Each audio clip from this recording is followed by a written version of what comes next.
国际消息，咱来看南韩一只飞行机，26的时阵载乘客伫咧空中咧飞行，伫要降落的时阵，飞行机的门锁向开开，风是一直灌入来。飞行机顶有194个乘客，虽然人是拢平安，毋过是拢惊一个真厉害。迄个甲飞行机门的开关刺落的查甫旅客，目前是已经互南韩的警方扣押起来。目前嘛当伫咧调查这件代志发生的原因。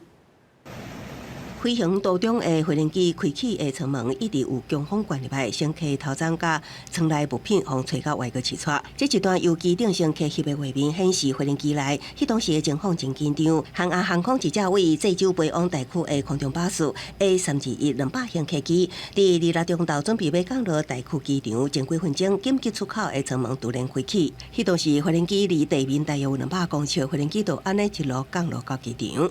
机顶194名乘客拢平安。 无代志，也毋过拢去拍着惊。有乘客叫是飞行机伫要爆炸，机顶也有准备参加体育比赛学生，也互惊甲哭出来。